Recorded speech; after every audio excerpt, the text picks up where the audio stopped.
નમસ્કાર, હિન્દુસ્તાન કી ધરોહર અખબારના digital platform પર આપનું સ્વાગત છે। હું આપની સાથે સોનાલી મોરે વાત કરવી છે પંચમહાલ જિલ્લાના કાલોલ તાલુકાના ઘુસર ગ્રામ પંચાયતની। ઘુસર ગ્રામ પંચાયતના જે ગ્રામજનો છે એ ગ્રામજનોએ મનરેગા યોજના અંતર્ગત ખૂબ જ મોટા પ્રમાણમાં ગામમાં ભ્રષ્ટાચાર થયા હોવાના આક્ષેપો લગાવ્યા છે। આ આક્ષેપોની સાથે સાથે આજ ગ્રામજનોએ પંચમહાલ જિલ્લા વિકાસ અધિકારી એટલે કે ડીડીઓને લેખિતમાં આવેદનપત્ર આપ્યું હતું અને તેઓએ રજૂઆત પણ કરી હતી કે અમો ગરીબ છીએ, કાળી મજૂરી માટે વલખા મારીએ છીએ, છતાં પણ અમને મજૂરી કામ કરવા માટે મજૂરી કામ નથી મળતું અને અમારા જેવા નાના લોકોને મજૂરી કામ ન મળતા અમારા પેટના જે રોળિયા છે એ પણ અમારા જે બાળકો છે એ પણ ભૂખે મરતા હોય છે અને આ જે બોગસ લોકો છે એ બોગસ લોકોના નામે જોબ કાર્ડ જેવા ડોક્યુમેન્ટ છે એ ડોક્યુમેન્ટ રજૂ કરી અને બોગસ ડોક્યુમેન્ટના આધારે મસ્ટરો બનાવી અને રૂપિયા ચૂકવી નાખવામાં આવે છે, પરંતુ અમારા જેવા ગરીબ લોકોને રોજગાર મળતો નથી। આ યોજના ખરેખર ગરીબ લોકોની છે, છતાં પણ આ કૌભાંડી ટોળકીના બોગસ માણસો બોગસ દસ્તાવેજો ઊભા કરી અને ગરીબ લોકોના રોજી રોટલા પણ છીનવીને ખાઈ ગયા છે। જોઈએ કે આ જે વિડીયો છે એ વિડીયોમાં જે ઘુસર ગ્રામ પંચાયતના લોકોએ મનરેગા યોજના અંતર્ગત થયેલા ભ્રષ્ટાચાર છે એ ભ્રષ્ટાચાર બાબતે શું કહ્યું તે આપણે તેમના જ મોઢે સાંભળીએ। આ મનરેગા યોજના એ મનરેગા યોજના નહીં, પરંતુ આ ભ્રષ્ટાચારીઓ માટે ખાવધરા યોજના છે। ગરીબ લોકોની રોજગારી પણ છીનવીને ખાઈ ગયા છે આ ભ્રષ્ટાચારી કૌભાંડી મનરેગાવાળા। કાલોલના ઘુસર ગ્રામ પંચાયતની જે જનતા છે એ જનતાએ કાલોલમાં મનરેગા અંતર્ગત થયેલા જે કામો છે એ કામોમાં ભ્રષ્ટાચાર થયા હોવાના આક્ષેપો લગાવ્યા છે। ડીડીઓને આવેદનપત્ર આપીને રજૂઆત કરાઈ છે કે અમે ગરીબો છીએ, મજૂરી માટે વલખા મારીએ છીએ, બોગસ લોકોના નામોથી મસ્ટર ભરીને પૈસા ચૂકવી દેવામાં આવે છે। 1714 મજૂરોને કોઈપણ પ્રકારના કામ કર્યા વગર જ ₹4,53,992 રૂપિયાની ચૂકવણી થયાના ગંભીર આક્ષેપો લગાવવામાં આવ્યા છે। કાલોલ તાલુકાના ઘુસર ગ્રામ પંચાયતમાં આવેલ વિવિધ વિસ્તારોમાં મનરેગા યોજના અંતર્ગત બોગસ લાભાર્થીઓ બનાવી મસ્ટરો ભરી પૈસા ઉપાડી લેવાના આક્ષેપ ઘુસરના વલમીપુર ખાતે રહેતા કરસનભાઈ નજરુભાઈ રાઠવા અને અન્ય 3 વ્યક્તિઓ દ્વારા કરવામાં આવ્યા છે। પંચમહાલ જિલ્લાના જિલ્લા વિકાસ અધિકારી અને કાલોલના એટીડીઓને આજરોજ લેખિત આવેદન સાથે ખોટા કરેલા કામોની વિગતો સાથે આવેદનપત્ર આપ્યું છે। માટી મેટલના કામોમાં કુલ લાભાર્થીઓ બનાવી મજૂરીના નાણાં કોઈપણ પ્રકારના કામો કર્યા વગર જ ચૂકવી દીધા હોવાનો આક્ષેપ કર્યો છે।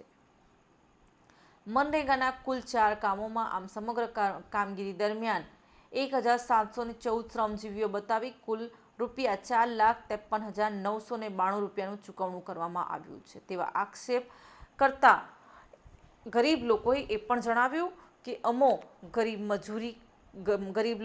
મજૂરો છીએ, મજૂરી માટે વલખા મારીએ છીએ અને બોગસ લોકોના નામેથી મસ્ટરો ભરીને પૈસા ચૂકવી દેવાય છે, જેની તપાસ માટે આવેદન આપવામાં આવ્યું છે। ત્યારે પંચમહાલના ડીડીઓ, જિલ્લા કલેક્ટર તેમજ કાલોલ તાલુકાના ઇન્ચાર્જ ટીડીઓ શીતલબેન સુથાર દ્વારા આવેદનપત્ર લઈ જરૂરી તપાસ કરાવવા માટેની ખાતરી આપવામાં આવી છે। હવે જોવું એ રહ્યું કે આ ભ્રષ્ટાચારી કૌભાંડી બાબુઓ ઉપર ક્યારે દાહોદવાળી કાર્યવાહી થશે ખરી, તેવી અરજદાર માંગ કરી રહ્યા છે।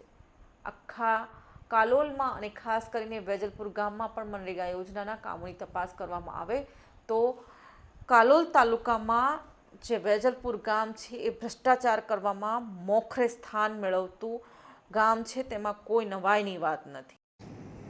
મારું ગુસ્સેથી આવે છે સાહેબ, જે માટી મેન્ટેનના રસ્તા કરેલા છે સાહેબ, તો મુદ્દલ કામ કરેલું નથી અને એની મને બચાવથી 1.5 લાખ રૂપિયા ઉપાડી લીધેલું છે અને અમે જે સાહેબ માગીએ છીએ કામની માંગણી હોવા છતાંય સાહેબ અમને કામ આપતા નથી અને ખોટી રીતે લોકો ભૂતિયા જોબકાર્ડોની અંદર લેબર નાખી અને અમારે એક મેટમાં માજી સરપંચ રહેલો છે એ સરપંચ અને તાલુકાના જીઆરએસ આ બધા મળી અમારી સાહેબ મજૂરી લોકો અમને આપતા નથી અને એ લોકો સાહેબ બધા વાપરી થઈ ગયા છે અને મુદ્દલ કામ પણ કરેલું નથી, જેથી કરી એમના ઉપર તાત્કાલિક ધોરણે તપાસ કરીને એમના પર કાર્યવાહી કરે અને અમને ગરીબોને સાહેબ મજૂરી મળે એવી અમારી માંગ છે સાહેબ।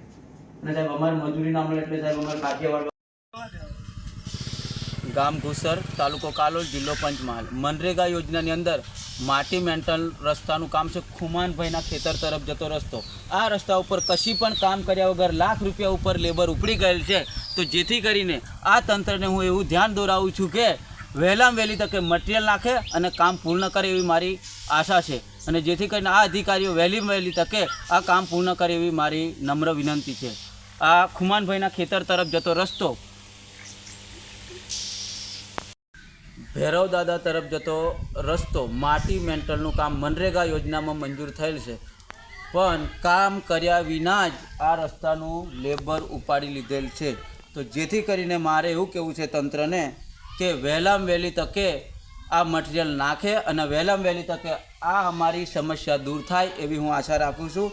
કામ કર્યા વિના જ 1,14,920 રૂપિયા ઉપડી ગયેલ છે મજૂરી. એટલા માટે વહેલામાં વહેલી તકે આ તંત્રનું મારું કહેવું છે કે આ વહેલામાં વહેલી તકે આ રસ્તાનું કામ પૂર્ણ કરે અને જે કંઈ આ પૈસા નાણાંનો વેડફી નાખ્યો છે એમના પર તાત્કાલિક ધોરણે એક્શન લે એવી મારી આશા છે. શેના માટે જે આવેદનપત્ર આપવામાં આવ્યું? મેં ડીડીઓ સાહેબને એક આવેદનપત્ર આપ્યું છે કે મનરેગા યોજનાની અંદર માટી મેન્ટલના રસ્તા બનાવ્યા નથી અને લેબર ઉપાડી લીધેલ છે. કયા ગામના? અમારા ઘુસર ગામમાં. એટલા માટે ડીડીઓ સાહેબને મેં લેખિતમાં રજૂઆત કરી છે અને મૌખિકમાં પણ રજૂઆત કરી છે. તો ડીડીઓ સાહેબને એવું કીધું કે આની તપાસ કરો. કેવા કામમાં ભ્રષ્ટાચાર કરેલ છે? એમાં એ લોકોએ ગામમાં લેબરો બધું ઉપાડી લીધેલ છે, કામ કશું કરેલું નથી અને કામ કર્યા વગર જ બધી મજૂરી ઉપાડી લીધેલી છે. કયા વિસ્તારમાં ઘુસરમાં આવું થયું છે? ઘુસરમાં એક ભૈરવ દાદા તરફ માટી મેન્ટલ જતો રસ્તો ભાગ 1 અને ભાગ 3 અને રાવજી પટેલના ખેતર બાજુ એ પણ ભાગ 1 છે અને ખુમાનભાઈના ખેતર બાજુ જતો એ પણ રસ્તા પર છે. તમામ જગ્યા ઉપરથી લેબરો બધું ઉપાડી લીધેલ છે. મટીરિયલના બિલો ચૂકવણું થઈ ગયું છે? ના, એમાં હજુ બિલોનું ચૂકવણું થયું નથી. તો તમારી શું માંગણી રજૂઆત છે તંત્રને? અમારી એવી માંગણી છે કે આ જે કંઈ જે ભૂતિયા જોબ કાર્ડો ચલાવ્યા છે એમના ઉપર તાત્કાલિક આ જે કંઈ લાગતા વળગતા અધિકારીઓ છે એમના પર તાત્કાલિક ધોરણે એક્શન લે અને એમના પર કાયદેસરની કાર્યવાહી થાય એવી અમારી માંગ. શું નામ તમારું? મારું નામ રાઠવા કરશનભાઈ નજરુભાઈ. ગામ? ગામ ઘુસર.